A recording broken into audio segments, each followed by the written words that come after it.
Fever lose big in Phoenix, may have lost even more, with no healthy point guards. Phoenix, after an 8-day, 4-game road trip, the Indiana Fever returned to Indianapolis after a debilitating loss, in multiple ways.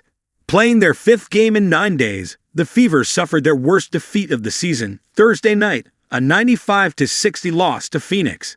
The Fever, who have now lost 2 straight after a 5-game win streak, just couldn't find their stride against the physical Mercury. They were outrebounded 44-32, turned the ball over 20 times, and allowed 23 second chance points.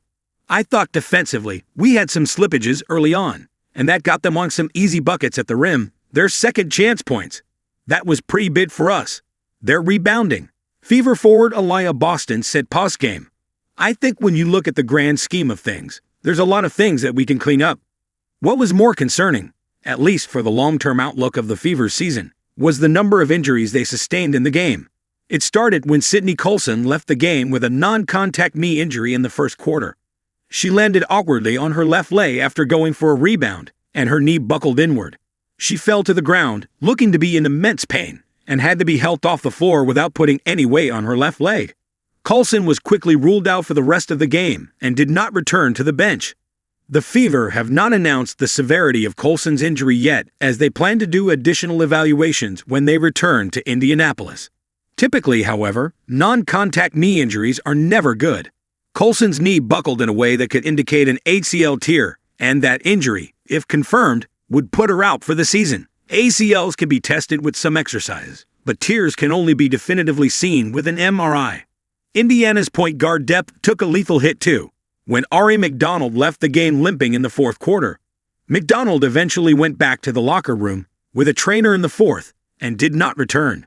Fever coach Stephanie White said post-game McDonald, who is the Fever's starting point guard with Caitlin Clark out, has a right foot injury.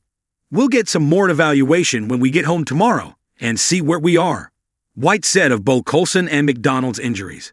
These injuries leave the Fever with no healthy point guards on the roster, as Clark has been out since June 15 with a right groin injury with no timetable for return. Those injuries, as well as McDonald's early foul trouble against Phoenix, forced both Kelsey Mitchell and Sophie Cunningham to play out of position Thursday night, sharing duties as the Fever's emergency backup point guards. It's not the type of game White wants to play, as Mitchell excels playing off the ball and Cunningham is typically someone who can catch the long-range passes Indiana's point guards throw. It messed with their rhythm, along with putting more strain on those two players. "Nobody wants to see a teammate go down like that," White said of Colson's injury.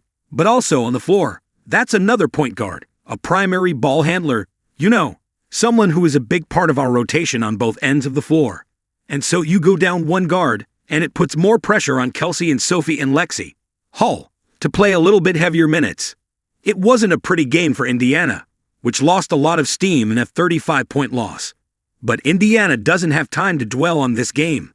The season continues with just one off day for the Fever, as they will host the Chicago Sky in Gainbridge Fieldhouse on Saturday night. No matter the injury situation, no matter what happened in the last game, the Fever have to be ready to play. "There are going to be days where we don't make shots," White said. "There are going to be days where you feel like you're stuck in mud. We're not immune to that, like any other team. But it's about the bigger picture of how we respond to that. This group was still tight in our huddles. This group was still engaged in timeouts. This group was still going out and executing on both ends. And that's what it's about. This is a group that's been through a lot this entire season. And we love each other. We pull for each other.